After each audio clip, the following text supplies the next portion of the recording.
So yeah, Richard Smith, VP of Sales, Refract, now in a Lego company, also co-author of Problem Prospecting, for those of you who want to get some pipeline generation tips for the next quarter. And I'm super excited to talk to you today about a tactic which is going to help you impact win rates by up to 40%. So if you're not interested in that, then you can go and make yourself a cup of tea, but stick around if you are interested in that. I'm going to be talking to you about how to run a world-class call coaching session with your team. Obviously, quite a lot of talk about coaching today. And it's a topic I should be well-versed about, on talking about. For those of you who don't know Refract, we solve that problem that I'm sure a lot of sales leaders have today, where you open up your CRM and you kind of see that you've got some reps who are performing better than others. You've got some sales reps who constantly have deals kind of stuck in the pipeline, and you kind of don't know the reason why. And ultimately, the reason why is because the people who are more successful are having better conversations. They're having better calls, demos, meetings. Refract analyzes all those conversations and gives you the insights into what top performers are doing differently in their calls, what's leading to success, why some deals are getting stuck and lost. And we also provide a range of coaching tools to actually help you make those salespeople more effective, and that's key. So let me just jump in and start with some data. So according to Rain Group, successful sales coaching programs increase average deal size, activity, and win rates and new leads by up to 40%. I'd love to know another lever that you can pull in your business that can have that sort of impact. Companies with a formal sales coaching process typically achieve 91% quote retainment versus 85% with those who do coach but don't have any process attached to it. We actually did our own survey here in Refract and said that we found that 75% of sales reps claim that receiving coaching is at least very important to helping them achieve their goals. But here's the sad problem. Only over two-thirds of sales reps claim that they don't receive enough coaching, and what they do get, they say, isn't helpful.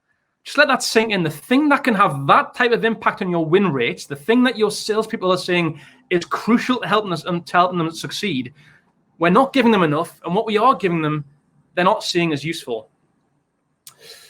So where are we going wrong with coaching? Well, here's the thing. Managers have never typically been trained how to coach. A lot of people become a sales manager because they were a great salesperson. I speak with a lot of sales managers, and it's evident they have a misunderstanding of what coaching actually is. They tell me that they do pipeline reviews and appraisals, and they have access to great reporting. All that stuff isn't actually helping the salesperson get better. If your salesperson isn't getting better, it's not coaching. The other thing is, lots of companies are coaching, but they're not actually tracking or measuring its impact. Classic phrase of, you can't manage what you can't measure. Coaching's no different. There's no point coaching somebody if you're not actually making sure that coaching's having an impact and you're specifically tracking the metrics around that.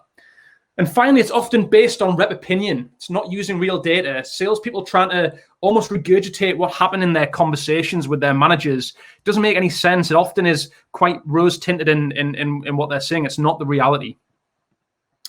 So why do call coaching? Well, companies who conduct regular call coaching are 35% more likely to either meet or exceed quota than those who don't.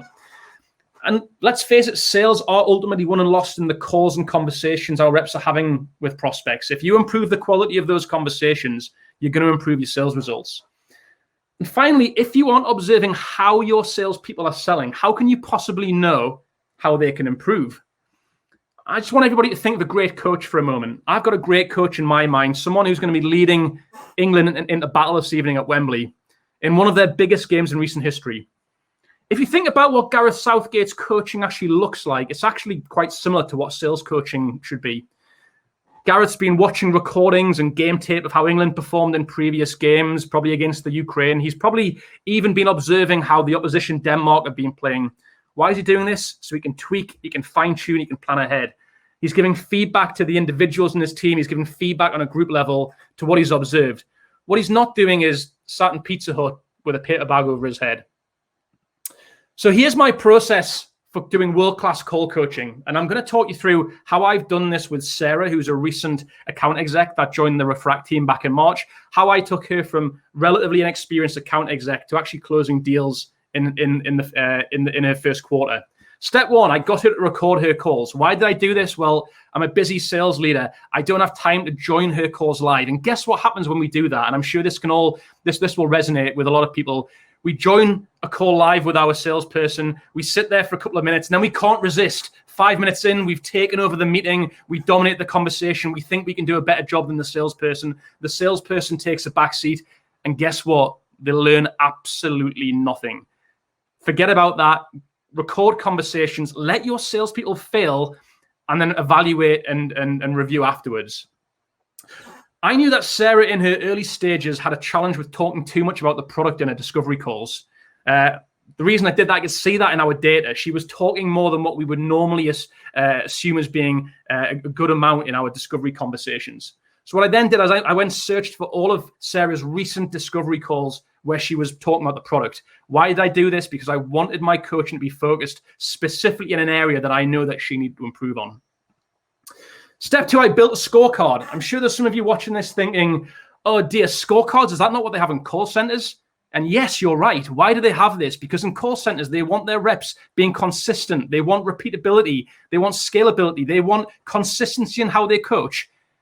Tell me, why do we not want those things in our sales team, whether we're selling £100 deals or £100,000 deals? Surely we're all striving for consistency and repeatability in how our salespeople are engaging with prospects. I've created a scorecard here. If you would like to get an idea or some inspiration, if you're not using scorecards, drop in the word scorecard into the chat, and I'll make sure I send you some of our discovery call and outbound call scorecards after the event today. Step 3, focus on one part of the call at a time. Don't try and eat the whole pizza, cut it into slices. I was focusing on just different sessions, the opening of the call, the discovery element, the demo. Don't try and do everything at once. It overwhelms. People don't learn when you try and leave 100 bits of thoughts or coachable moments at once. Break it into small, manageable chunks. Step 4, this is critical. Get the salesperson to review their call first. Why do we do this? Well, actually, most of good quality coaching is just getting people to self-diagnose. When people self-diagnose, you get the behavior change. And I think coaching is often focused with just managers giving feedback. Whilst feedback is important, it's not key to changing behaviors. So I got Sarah to assess herself on using our scorecards, but then importantly, telling me specifically on the call where she thinks she could have done things differently, or where she thought she did things quite well. Lo and behold, when it came to step 5, my review, Sarah was actually pretty much had all the answers herself, which was a good thing. And what I then did was I gave my assessment of the call, and we saw where there was correlation and where there was slight differences. You'll see there that I actually praised her for her great observation skills of what she thinks she could have done differently.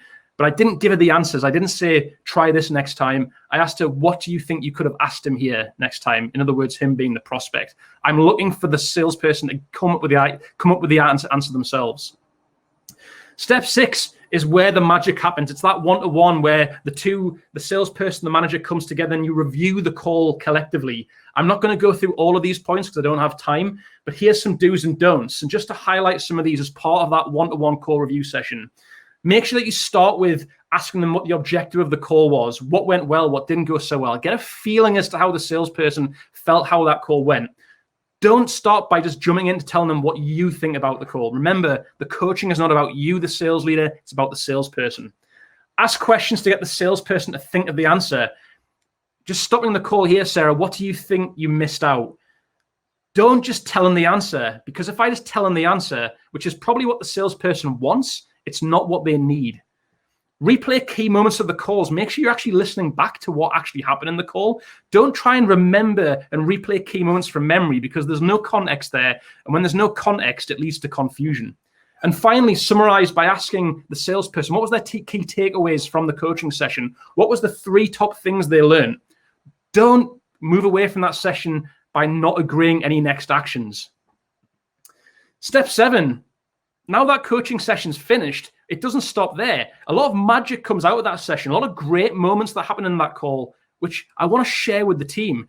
The way that we do this at Refract is we have a Slack channel. Refract pings our sales team moments of greatness from the calls that the entire sales team can just quickly replay and listen and learn from themselves. Fantastic for those teams are working from home. A one-to-one coaching session does not mean the value to the team has to stop there. Sharing moments from that call is a great way of doing that. And then finally, step 8 is track and measure progress. This comes back to my point about why coaching is rarely measured.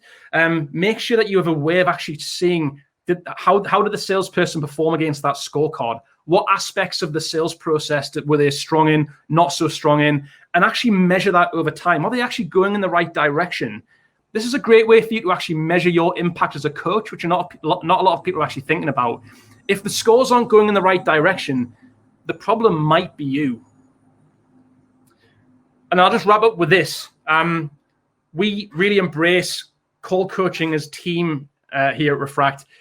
Get your teammates on a Zoom call if you're not in person and review calls as a collective. These are some of the most inspiring, rejuvenating sessions that we do in the week, because you've got literally 6, 7, 8 people all learning from one person's call, all sharing ideas.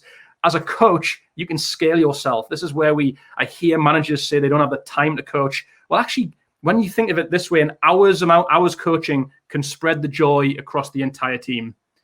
If you want more information, drop me an email. And it's been a pleasure speaking at SaaSGrowth once again. Thanks, James.